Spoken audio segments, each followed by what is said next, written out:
I spent half my life trying to forget everything my parents taught me. Everything I thought was a lie. In a few short months, my life changed forever. I know my easiest days are behind me, but I don't want them back. Not now. Bloodline in the Assassin's Creed universe was one man whose bloodline connected the greatest assassins in history. He saved the world, but at a great cost. This is the complete story of Desmond Miles, from his secret childhood on the farm to his ultimate sacrifice and beyond. Before he ever stepped into the Animus, Desmond Miles wasn't just a random bartender. Born on March 13, 1987, he grew up in a secluded assassin enclave known as The Farm, deep in the wilderness of South Dakota. Both of his parents were assassins. His father, William Miles, oversaw the Brotherhood's global operation, while his mother remains largely a mystery, known only to share her husband's skills and heritage.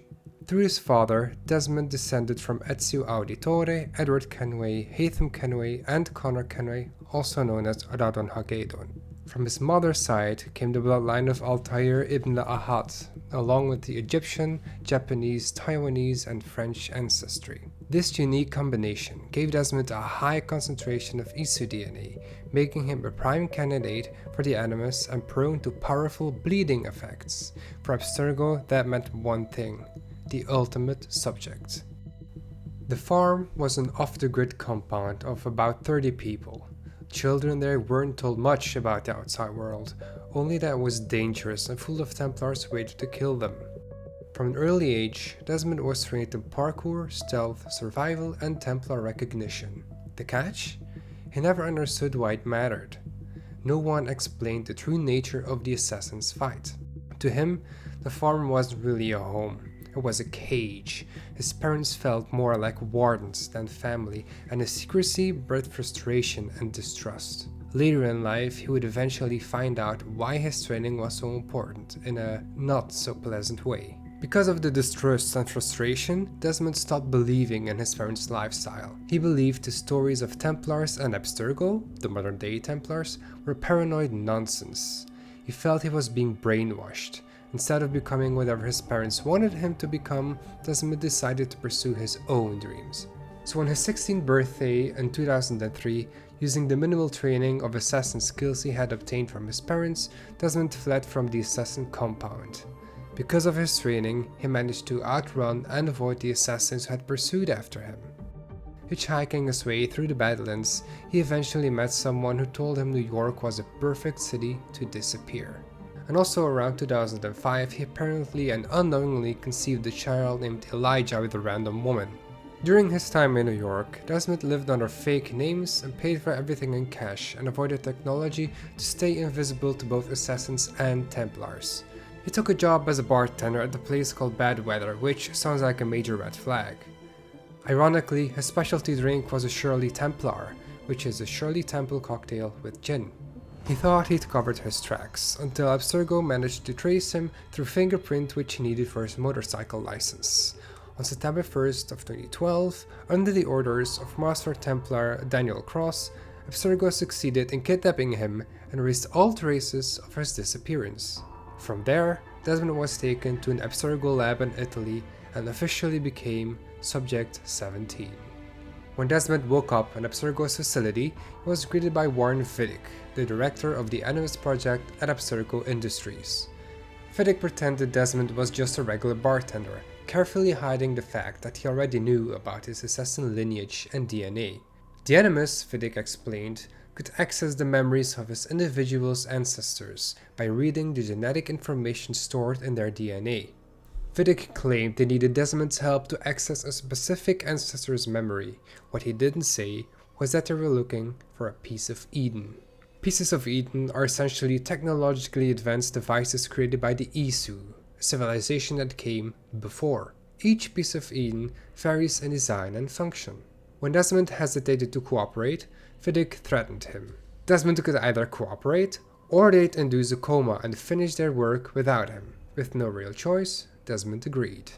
Inside the Animus, Desmond relived the memories of Altair ibn Ahad during the Third Crusade. Vidic and his assistant Lucy Stillman monitored everything. At night, Desmond was allowed to rest, until he mysteriously received a code that unlocked his bedroom door. Looks like some kind of access code. Exploring the lab, he found Vidic's and Lucy's workstations. Reading their emails revealed the fate of Subject 16, the previous Animus test subject, who had suffered extreme mental breakdowns from a bleeding effect, a condition where ancestral memories bleed into the subject's own, blurring past and present. During one session, gunfire echoed through the intercom. It was explained that assassins were attempting to rescue him. Vidic claimed they had destroyed the assassin's hideout and killed his former allies, but later, Lucy quietly reassured him that it wasn't true. The base had already been evacuated and his parents had probably escaped. It was then Lucy revealed her own secret. She was an undercover assassin, risking her life to get Desmond out of Abstergo. As Desmond continued reliving Altair's memories, the Templars learned the location of an Apple of Eden. Once they had what they needed, Abstergo executives decided Desmond was expendable. Lucy intervened, however, convincing them to keep him alive in case they needed more data. But that night, something unexpected happened. Desmond experienced his first eagle vision outside of the Animus. That means that to him, the world now displayed hidden patterns.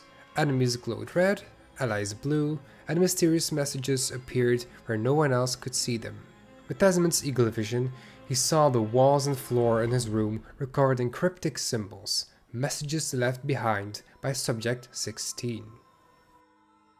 Still inside his room at Abstergo, Desmond was studying the messages left behind by Subject 16 when Lucy burst back in. Her clothes were stained in blood and her voice urgent. She told him they had to move now before Abstergo realized what she had done. Without time to explain, Lucy shoved him into the Animus. This time, instead of Altair, the machine synchronized Desmond with the nearest genetic match from Subject 16's data, the shared ancestor Ezio Auditore da Firenze, the best assassin. Ezio Auditore da Firenze.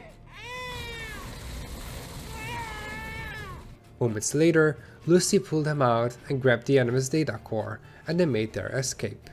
Fighting their way through the Abstergo building, Lucy easily took down guards while Desmond struggled to remember his assassin training. In an office filled with Animus devices, Lucy hit the locked door. Her code didn't work. Desmond's newly awakened eagle vision highlighted the worn keys, allowing him to crack the code 2374. They finally reached the parking garage, where the more security blocked their path. Lucy handled most of the combat, and Desmond hid in the trunk as the car sped away. Lucy brought Desmond to an assassin's safe house, where he met Sean Hastings, the group's researcher, and Rebecca Crane, their tech expert. They explained their plan. Use the Animus to train Desmond into a functioning assassin in days instead of years, thanks to the bleeding effect. Rebecca had built her own Animus, and with the stolen data core from Abstergo's Animus installed, Desmond could seamlessly continue exploring Ezio's memories. After quite some time of reliving Ezio's story, Desmond was briefly pulled off the Animus and put his skills to the test, and to prevent too long of an exposure to the Animus, so that his brain would melt away unlike we all do now with doom scrolling on TikTok and Instagram. To test Desmond's skills, they had to activate the security of the hideout by pressing buttons. But to access those buttons, Desmond had to use his eagle vision and freerunning skills. When doing this, however, Desmond got hallucinations of Altair's time period, the Third Crusade. The vision started off short, but eventually Desmond fainted as the visions became longer and stronger. When he was unconscious, he witnessed key moments from Altair's life that confirmed Desmond's bloodline. Whoa, alright, wasn't expecting that. When Desmond woke up again, he returned to the Animus to continue reliving Ezio's genetic memories. The team learned that Ezio's enemy, Rodrigo Borgia, had become Pope Alexander VI and gained the Papal Staff, another piece of Eden. Beneath the Vatican lay a massive Isu vault. When Ezio unlocked it, he encountered the hologram of Minerva, an Isu, who spoke directly through Ezio to Desmond. She warned of an impending solar flare that would wipe out humanity very soon, revealing it had happened before to the Isu. Pulled from the Animus, Desmond and the team were under attack by Vidic and his men, because Vidic tried to get Desmond back to Abstergo. Lucy tossed him a hidden blade, which looked very similar to the one Ezio was wearing. Yeah, weird, right? Desmond used the hidden blade with surprising skill, thanks to his inherited muscle memory from the Animus. Together they fought their way past Abstergo's security, with Vidic taunting them as they escaped, telling them their victory was temporary. The four of them fled in a van, setting course for their next destination and for Assassin's Creed Brotherhood.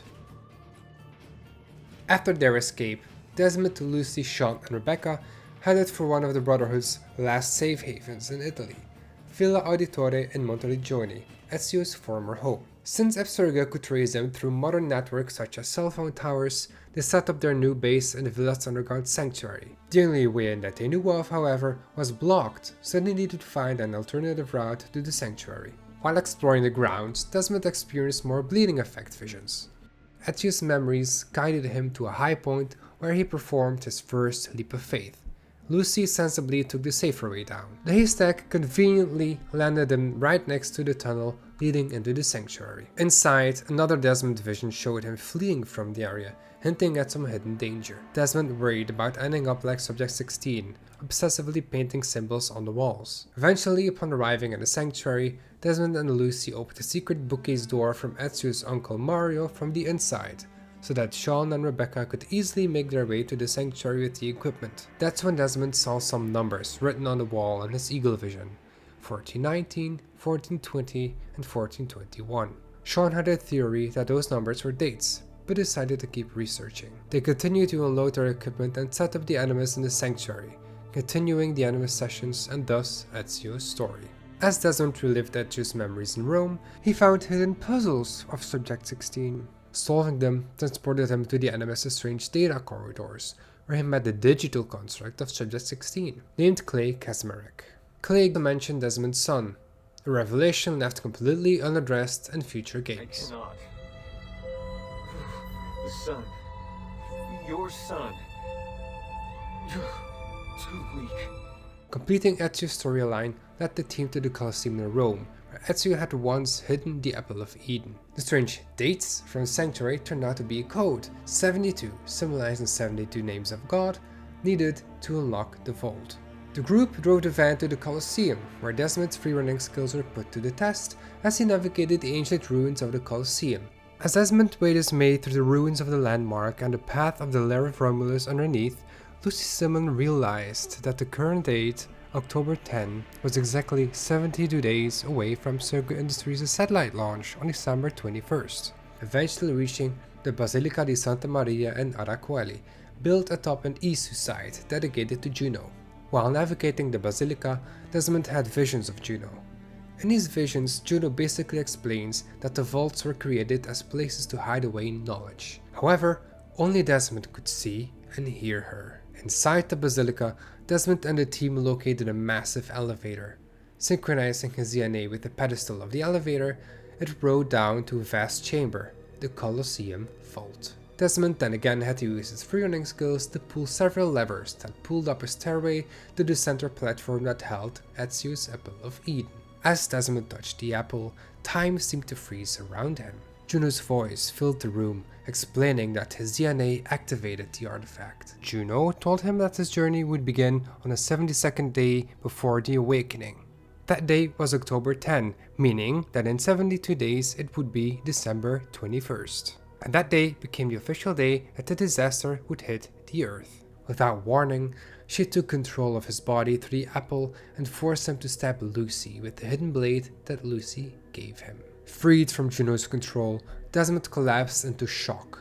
His unconscious body was transported to an unknown location, presumably by Sean and Rebecca, who must have been shocked seeing Lucy stabbed to death and Desmond laying there alive but unconscious with his hidden blade full of blood. During this time of unconsciousness, Desmond was placed back into the Animus by his father, William Miles. Shit, he's gone into shock. Put him back in the machine. It's the only way to fix this. But the Animus did this to him. Am I the expert or not? Do it. No. His consciousness was now trapped in what the Animus called the Black Room. After the shock of stabbing Lucy, Desmond's body slipped into a coma. William Miles ordered Rebecca to shut down all non-essential Animus functions, keeping the core systems online. This stabilized Desmond's vitals, but it also meant his mind was somewhere else entirely. He woke in a strange, empty place in the Black Room called Animus Island, the Animus' safe mode. Here, Desmond encountered a digital echo of Clay Kaczmarek, the consciousness of Subject 16 trapped in the machine. Clay explained that to wake up, Desmond needed to relive all remaining memories of Altair and Ezio until reaching something called the Sync Nexus, a point where the Animus could cleanly separate his identity from his ancestors. Clay also hinted that if Desmond moved quickly, he might even make it in time for Lucy's funeral, a comment that hit Desmond hard, fueling deep regret. But he pulled himself together and walked through the portal on the island, allowing him to reliving Ezio's memories so that he could return to his original state. Back in Ezio's memories, Desmond explored Constantinople, where Ezio recovers keys to open Altair's library in Masyaf. Along the way, he collected data fragments that unlocked his own personal memories. These flashbacks showed his childhood on the farm, his rebellious escape, his years in New York, and finally his capture by Abstergo. Through these reflections, Desmond came to terms with his past, admitting that he could have been more patient with his parents and accepting his role as an assassin. The carefree days of bartending were gone, but he no longer wanted them back. The first time Desmond was pulled back to Animus Island by the Animus itself, Clay explained to Desmond that the Animus does this after detecting Desmond has left his partition. It acts as a failsafe program to keep his mind intact. Clay told Desmond that he would distract the Animus so that it won't think Desmond is a virus, so that it won't delete him. Between sequences, Clay checked in on Desmond. After that first time they talked, Clay asked Desmond if it would be possible that he could go with him when Desmond exited the Animus, to attempt to find another body that he could take over and live again. Desmond kindly refused, however, but Clay understood. And in their final meeting, the island began to crumble. Clay revealed the Animus had decided to delete them both, grabbing onto Desmond. Desmond was frightened, but at the last moment, he pushed Desmond through the exit portal, sacrificing himself so that Desmond could finish Ezio's story. Ezio finally reached Altair's library, finding the Master Assassin's skeletal remains and a hidden Apple of Eden. Ezio recalled his experience in the Vatican Vault from Assassin's Creed 2 and called out to Desmond, knowing well enough that Desmond was listening, and urged him to make sense of it all. Desmond was pulled into the Sync Nexus, where he met Jupiter, another member of the Isu. Jupiter explained that in their time, 6 different methods had been attempted to stop the last solar flare, but all failed. Before the Isu could execute our last major breakthrough, the solar flare struck the Earth, killing almost all the Isu. Less than 10,000 humans survived and fewer Isu remained. He tasked Desmond with finding the Grand Temple and using its technology to save humanity. How it would end, Jupiter could not say. Desmond's eyes snapped open in the real world. Sean, Rebecca, and William stood over him. Without greeting them, Desmond simply said, I know what we need to do. When the van doors opened at the end of Revelations, Desmond and the team stood before the entrance of the Grand Temple. Its massive Isu-style doors were sealed, but the Apple of Eden in Desmond's possession acted as the key. Using it triggered another surge of the bleeding effect, showing Desmond that a separate key was required to open the temple's inner chamber. The vision hit so hard that he collapsed, and William, a typical Miles family fashion, put him straight back into the Animus instead of checking up on him. The temple systems guided Desmond to reliving the life of Haytham Kenway, his ancestor from the 18th century, and shockingly, a Templar. This revelation sparked an argument between Desmond and William that nearly got physical. Don't you ever equate me to those bastards again. You hear me? Eventually, Desmond moved on to Haytham's son, Radon Hagedon, later known as Connor, who was an assassin. These Animus sessions were broken up by urgent modern-day missions to locate power sources for the temple's failing systems. The first mission took Desmond to Manhattan. Scaling skyscrapers and parachuting across rooftops, he retrieved the power source, only to be confronted by Daniel Cross, the same man who captured him and brought him to Abstergo. Desmond knocked him out using power source and escaped. Back at the temple, he installed the device, but Juno's image began appearing more frequently, urging him towards their final goal. Through these encounters, Juno revealed her failed attempt to save her husband Aita by transferring his mind into a synthetic body. The process corrupted him, but his memories began resurfacing through human descendants, known as sages. This foreshadowed her long-term plan and hinted that opening the temple would serve her as much as it would save the world. Desmond grew wary, warning the others to be careful. Desmond told the others that Juno had also appeared to him in the Colosseum vault, and was shown a vision that, If Lucy was kept alive, she would have taken the apple back to Abstergo and used it for Abstergo's satellite called the Eye. When this satellite would have entered the Earth's orbit, it would amplify the Apple of Eden's power, giving Abstergo more and more power. But the plan for that satellite would ultimately fail, according to Juno. Desmond came to terms that he wasn't forced to kill Lucy, but he did it to stop the Templars from gaining the upper hand. The second power source was owned by a woman who attended a martial arts tournament in Brazil. Cross was there again, killing the woman who had it, but Desmond defeated him in combat and took the device. The fight to Daniel Cross attracted the attention of Abstergo agents that were patrolling the stadium, so Desmond fled through the stadium and escaped by boarding a train that Rebecca was holding for him. The third source was a museum in Cairo, Egypt, but with time running out before the December 21st deadline, William went to retrieve it himself instead of Desmond. But of course, things went wrong. Vidic captured him and sent Desmond an ultimatum: trade the apple for his father's life. The team infiltrated Abstergo's Italian facility, the same one where Desmond had been held at the start of Assassin's Creed 1. Cross confronted him yet again, but the apple triggered the bleeding effect episode that sent Cross fleeing. Desmond managed to pursue and assassinate him, ending Cross's life. Reaching Vidic's office, Vidic was standing next to the chair where William was tied to, and demanded Desmond to give him the apple. Desmond played along a little and held out the apple, but used it to control the security guards in the room instead, forcing one of them to shoot and kill Vidic, and then ordered the guards to shoot themselves.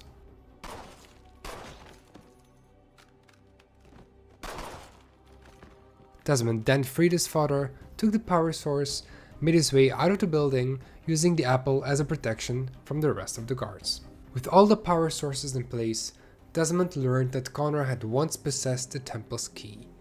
Connor was instructed by Juno to bury the key in a place no one would look. When Desmond saw where he buried it, he hopped out of the Animus to go to that place and retrieve the key. Back at the temple, Desmond used the key to open the central room, where he saw a device with a large glowing orb on a pedestal.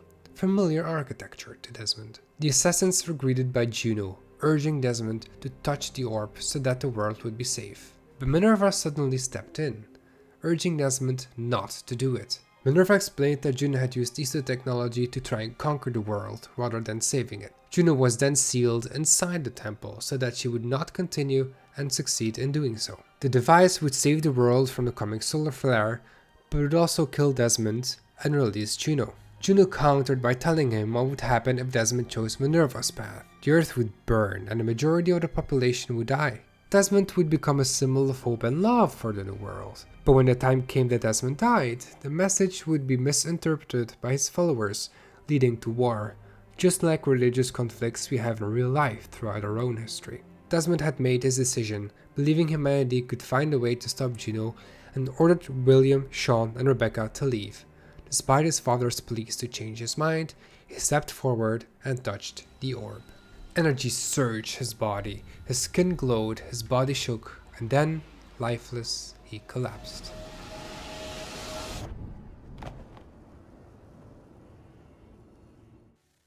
The device shielded the Earth from the solar flare and freed Juno.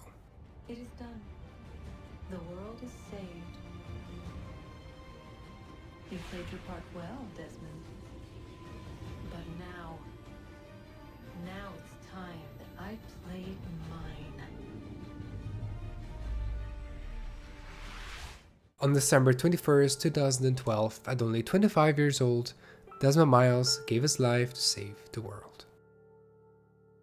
Within hours of Desmond's death, Abstergo located his body.